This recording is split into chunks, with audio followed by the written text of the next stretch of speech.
many important details of the deadly terrorist attacks on airport and metro facilities in Brussels, Belgium, this morning are still unknown, but official reports are listing at least 34 dead, and more likely to die among the scores seriously injured. The terrorist group Islamic State, also referred to as ISIS or ISIL, has reportedly claimed credit for the 3 coordinated bombings, 2 of which exploded at the Brussels airport during the 8 a.m. rush hour, and the 3rd which detonated about an hour later at the Maelbeek Metro Station near the European Union institutions in the heart of Brussels. The bombings came just 4 days after the arrest in Brussels, on March 18, of Salah Abdeslam, who often has been dubbed the ISIS mastermind of the deadly Paris terrorist attacks of November 2015. As has become all too routine, EU leaders and other national leaders around the world condemned the attacks and expressed their sympathy for, and solidarity with, the Belgian people. The pro-EU forces also were swift to condemn any figure who pointed out that the rising wave of terrorism has been facilitated by the migration, refugee policies that have brought a huge Muslim tsunami into Europe, including among the tidal wave many militants of ISIS and other terrorist organizations.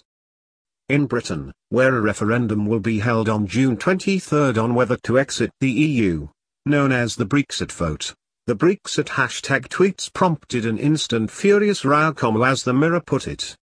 Pro-Brexit campaigners have prompted fury after seizing on today's Brussels explosions to claim they prove Britain should leave the EU, the Mirror reported. Newspaper pundit Alison Pearson was branded vile after tweeting, "Brussels, de facto capital of the EU, is also the jihadist capital of Europe. And the Remainers dare to say we're safer in the EU. #Brexit. Mike Hookham, a member of the European Parliament for the United Kingdom Independence Party, UKIP, the party that is leading the Brexit drive, said, "I am appalled at the needless loss of life and injuries caused by these heartless attacks, and my thoughts go out to all those affected." Speaking from the European Parliament building in Brussels, Hookham, who is the UKIP Best Defence spokesman, charged in a press release, "David Cameron says we are safer in the EU. Well, I am in the heart of the EU right now and it does not feel very safe." The fact that terrorists can strike at the heart of the EU with apparent ease shows that they are perfectly placed to exploit the lax security situation created by Schengen Agreement and the open door policies, Hookham continued. And despite the arrest of Salah Abdeslam at the weekend, these attacks should come as no surprise when you consider that the British head of Europol warned only last week that as many as 5,000 ISIS-trained jihadists are wandering free in Europe. Moreover, he said, in Brussels alone there are 94 returned Syrian jihadis living in the Maelbeek area. Add to this the archaic police system in Belgium and a total lack of intelligence sharing and you have a recipe for disaster. That is why I am once again calling for an immediate suspension of the Schengen Agreement, the re-establishment of border controls and an end to the open door migration policies that have allowed this situation to develop. How many more times, Hookham asked, will innocent people have to suffer at the hands of these animals before the EU realize their policies and their responses to incidents such as this are not working?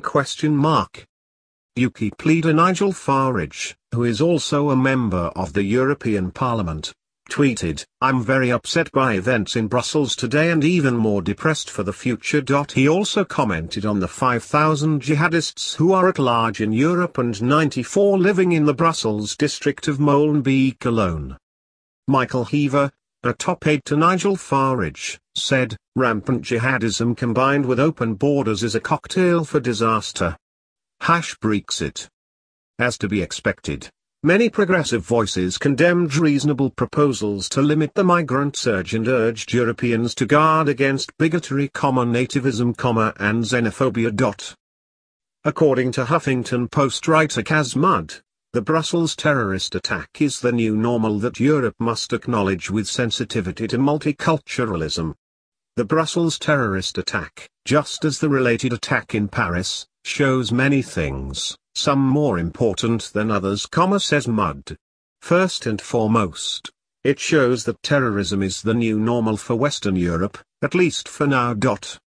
Only if we acknowledge that our multi-ethnic societies, opines Mudd, just like many mono-ethnic societies before them, are faced with divisions within each ethnic group, not just between them, can we learn to live with, and hopefully one day overcome, the new normal of terrorism. We have to look inward, rather than only outward, see the problems in them and realize that a liberal democracy can only thrive if people trust the political system and each other.